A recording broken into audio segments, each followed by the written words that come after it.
Bonjour tout le monde, bienvenue dans cette nouvelle vidéo où on va parler fonctions et courbes représentatives. Alors, qu'est-ce que c'est qu'une courbe représentative? On va en donner une définition et on va voir pratiquement comment faire pour l'obtenir. Donc, j'ai pris un exemple. Ce qui va m'occuper sur cette vidéo, c'est la fonction qui, à x, associe x carré, 2x carré, pardon, moins 2. C'est ce qu'on appelle un polynôme du second degré vu qu'il y a du x carré. Son domaine de définition, qu'est-ce que c'est? Eh bien c'est R en fait, on peut calculer n'importe quelle image de n'importe quel nombre. On commence par la définition. Alors qu'est-ce que c'est que la courbe représentative ou représentation graphique qu'on note souvent C ou C indice F d'une fonction dans un repère du plan? Eh bien c'est l'ensemble des points M de coordonnées X et Y du plan avec X qui est l'abscisse qui décrit l'ensemble des domaines de définition de la fonction. Donc l'abscisse X qui décrit le domaine de définition. Et puis qu'est-ce que c'est que Y? Eh bien Y ça va être l'image de X par F qu'on écrira Y égale F de X. Et on dit que Y est égal à F de X, c'est l'équation de la courbe représentative de F.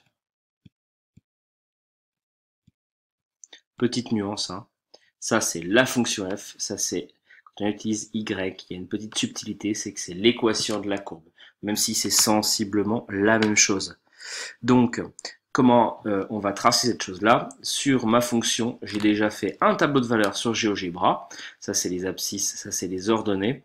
Donc, par exemple, vous voyez que l'image de 2 fois 2 au carré moins 2, 2 fois 2 au carré, pardon, ça fait 4, fois 2, 8, moins 2, ça fait bien 6. L'image de 5 au carré 25, fois 2, 50, moins 2, 48. Donc, tout fonctionne bien, tout est déjà là. Donc, dès que vous avez une abscisse et une ordonnée qui correspondent, vous avez un couple de points qui va constituer les coordonnées d'un point que vous allez pouvoir placer dans votre repère. Donc par exemple, le point de coordonnée moins 5, 48, le voilà, il est là, moins 5 en abscisse, 48 en ordonnée. On fait ça pour un maximum de points, s'ils sont entiers, ben c'est plus simple, hein, au départ en tout cas, moins 4, 30, le voilà, moins 3, 16, moins 2, 6, qui ne veut pas s'afficher. C'est bon. Moins 1, 0. 0, moins 2. 1, 0. 2, 6. Ok. On commence. 2, 6. 3, 16. 4, 30 et 5, 48. Donc vous avez un nuage de points. On voit au passage que l'image de moins 2, par exemple, c'est 6. Elle est unique. En revanche, 6, ici, a deux antécédents. Moins 2 et puis aussi 2.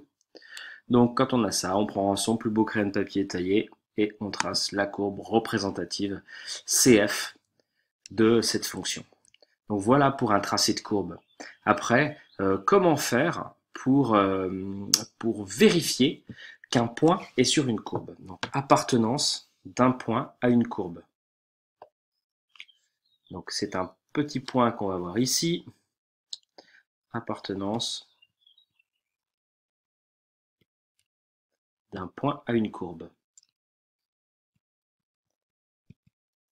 Donc, imaginons que on se demande si le point de coordonnées, je sais pas moi, 3,5, 23 est sur la courbe. On va lui donner un nom à ce point, on va l'appeler le point P. Est-ce que 3,5, 23 appartient à la courbe? Comment faire pour vérifier l'appartenance d'un point à une courbe?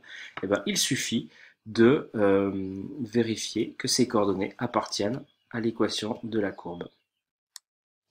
On recommence. Hop. Donc on va calculer f de 3,5, c'est-à-dire 2 fois 3,5 au carré moins 2, et on va voir si ça fait 23 ou pas. Alors je vais laisser l'ordinateur faire le travail à ma place. Je tape 3,5 ici. Ici, je tape égal f de 3,5. Ça fait 22,5. Donc ça, c'est égal à 22,5. Vous pouvez le vérifier à la calculatrice. Ce n'est pas égal à 23. Conclusion, le point P n'appartient pas à la courbe représentative de f. Voilà comment on fait pour prouver l'appartenance d'un point à une courbe. Appartenance ou non. Je vais finir cette petite vidéo par deux animations flash très bien faites. Comment faire pour lire, quand une courbe représentative est donnée, l'image d'un point ou alors le ou les antécédents d'un point. Et bien c'est parti. Donc voilà une fonction qui est dessinée, on ne sait pas ce que c'est, mais bon, peu importe, elle n'a pas de formule prédéfinie. Quelle est l'image de 2? C'est la question qu'on va se poser. Eh bien, on part de 2 sur les abscisses, et puis on va jusqu'à la courbe. Jusqu'à atteindre cette courbe, on obtient un point de coordonnée, a priori, et on va donc sur l'axe des ordonnées. Grâce à ça, on peut conclure que l'image de 2, c'est 2,5.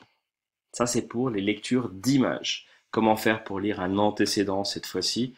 Imaginons qu'on s'intéresse à l'antécédent ou aux antécédents éventuels du nombre 1. On va prendre cette fois-ci 1, ici, en ordonnée. Donc, on commence par tracer l'horizontale qui passe par 1, c'est-à-dire la droite d'équation y égale 1. Et on va chercher les points d'intersection entre cette droite et la courbe. Il y en a déjà un ici, 0,5, et un deuxième ici, qui vaut 4. Conclusion, les antécédents de 1, c'est 0,5 et 4. C'est tout pour cette vidéo, qui se finit sur un écran blanc. Hop. À bientôt pour une prochaine.